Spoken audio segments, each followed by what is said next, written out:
ಬಾಗಲಕೋಟೆ ಜಿಲ್ಲೆಯಾದ್ಯಂತ ವರುಣನ ಆರ್ಭಟ, ಗುಡುಗು ಸಹಿತ ಗಾಳಿ ಮಳೆಗೆ ಧರೆಗೆ ಉರುಳಿದೆ ಮರ. ಹೆದ್ದಾರಿಗೆ ಅಡ್ಡಲಾಗಿ ಉರುಳಿ ಬಿದ್ದಂತ ಹುಣಸೆ ಮರ. ಜಮಖಂಡಿ ಕಾಗವಾಡ ರಾಜ್ಯ ಹೆದ್ದಾರಿ ಸಂಚಾರವನ್ನ ಬಂದ್ ಮಾಡಲಾಗಿದೆ.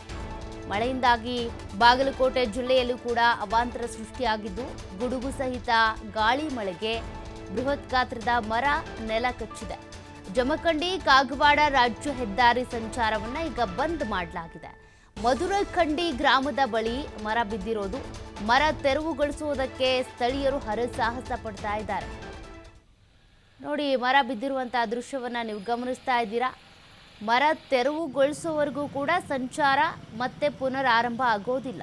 ಹಾಗಿದ್ರೂ ಕೂಡ ಕೆಲವರಲ್ಲಿ ಆ ಮರ ಏನು ಅಡ್ಡಲಾಗಿ ಬಿದ್ದಿದೆ ಅದರ ಮಧ್ಯದಲ್ಲೇ ನಡುವಿನಲ್ಲೇ ಬೈಕ್ ಓಡಿಸುವಂತ ಹರಸಾಹಸ ಮಾಡ್ತಾ ಇದ್ದಾರೆ. ಸದ್ಯ ಮರ ತೆರವುಗೊಳಿಸುವಂತ ಕೆಲಸ ಇವತ್ತಾಗುತ್ತೆ. ತೆರವುಗೊಳಿಸಿದ ನಂತರ ಮತ್ತೆ ಅಲ್ಲಿ ಸಂಚಾರ ಶುರುವಾಗುತ್ತೆ.